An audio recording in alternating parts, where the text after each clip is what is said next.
Baik, kita masuk pelajaran kimia. Maka kepada anak didik kami, yang pertama kita masuk kepada materi dan perubahannya. Tujuan daripada pembelajaran yang pertama nanti menjelaskan pengertian materi dan energi. Yang kedua menjelaskan sifat-sifat materi. Yang ketiga menjelaskan perubahan materi. Nah, anak didik kami, pelajaran kita adalah tentang ilmu kimia. Dalam ilmu kimia yang dipelajari adalah materi.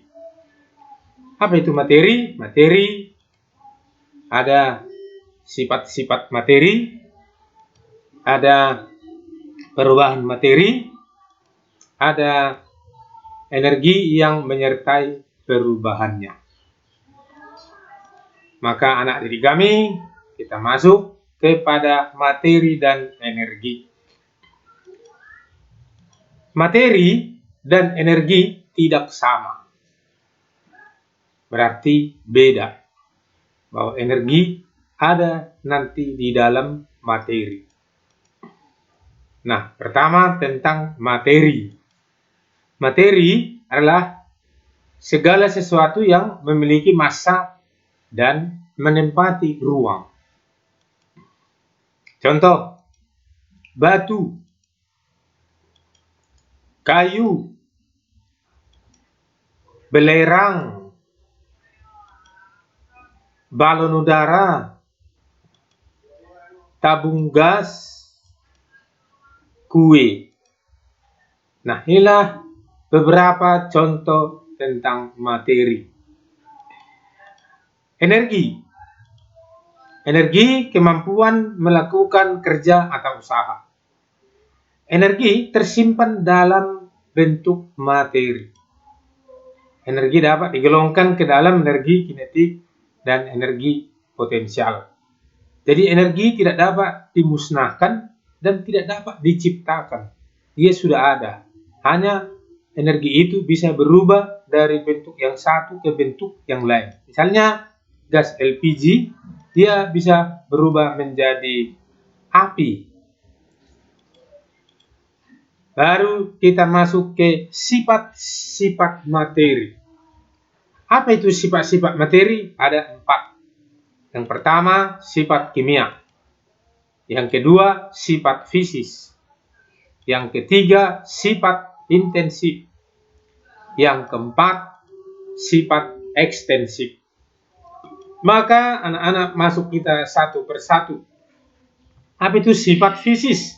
Sifat materi yang menyatakan keadaan atau penampilan fisis materi seperti warna, bau, rasa, kekerasan, titik didih, titik leleh. Sifat kimia yaitu kemampuan suatu materi untuk mengubah jadi materi lain, seperti perubahan warna, misalnya kain luntur, kereaktifan, kestabilan, dan lain-lain. Sifat ekstensif, sifat materi yang bergantung pada jumlah dan ukuran zat. Misalnya volume, berapa volumenya, massa, dan berat. Sifat intensif, sifat materi yang tidak bergantung pada jumlah dan ukuran zat. Misalnya warnanya, tidak ada pakai ukuran. Baunya, baru membeku, mencair, melarut, menguap, menyublin. Perubahan materi. Perubahan materi dikategorikan menjadi 2. Ada perubahan secara fisika, perubahan secara kimia. Nah, satu persatu kita pelajari perubahan secara fisika. Apa itu perubahan fisika? Perubahan fisika tidak menghasilkan zat baru. Jadi materi itu berubah ke materi lain tapi tidak menghasilkan zat baru. Zat itu tetap. Mungkin hanya bisa berubah wujudnya, bentuknya. Jadi kalau dia hanya berupa wujud, ya misalnya ya air menjadi padat, membeku, pembekuan. Padat menjadi cair, mencair. Kemudian contoh-contoh lain, pelelehan lilin, lilin meleleh. Penyubliman kapur barus, pengecetan tembok, pembuatan kursi dari kayu. Ini banyak, bisa meja, bisa lemari, bisa tempat duduk. Kemudian besi jadi kampak, boleh jadi pisau, bisa jadi sendok. Kertas dikoyak, jadi dia tidak berubah, hanya terkoyak. Nah, bisa juga garam dilarutkan ke dalam air, atau gula dilarutkan ke dalam air, namanya pelarutan. Perubahan kimia. Apa itu perubahan kimia? Perubahan kimia yaitu perubahan yang menghasilkan zat yang baru. Terdiri dari perubahan warna. Misalnya daging dibakar, kain luntur. Yang kedua, perubahan suhu. Suhunya berubah. Misalnya waktu membakar kayu itu jadi panas. Yang ketiga, terbentuk gas atau bau. Misalnya makanan basi itu bau, baru menghasilkan gas. Yang keempat, terbentuk endapan. Misalnya susu dikentalkan. Kalau kita pernah makan susu kerbau, dibuat jadi kental. Baru getah dikentalkan, jadi pengendapan. Contoh-contoh lain, proses fotosintesis. Besi berkarat, meledaknya bom atau petasan.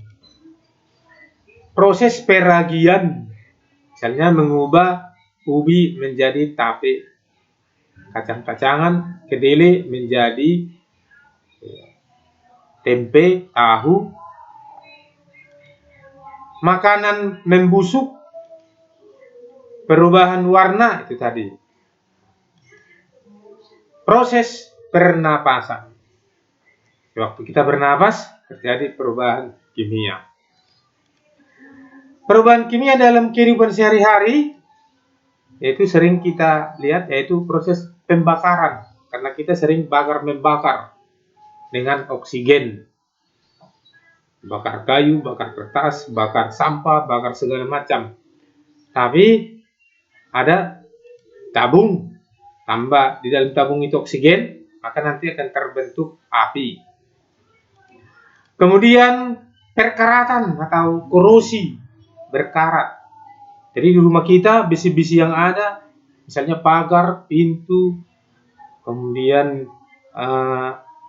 jendela yang terbuat dari besi, jemuran kain, vas bunga, jemuran tempat bunga, jadi macam-macam, semuanya bisa berkarat. Kalau dibiarkan nanti bisa menjadi tanah, habis.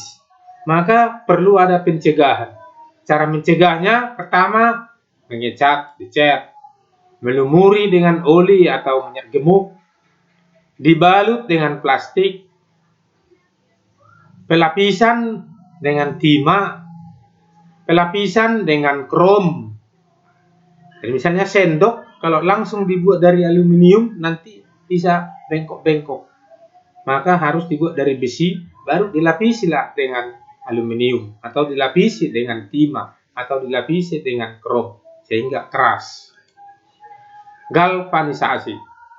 Misalnya inilah, pagar sudah berkarat, rantai sudah berkarat. Kalau dibiarkan ini, nanti akan menjadi tanah. Maka masuk kita penugasan atau diskusi. Boleh diskusikan, boleh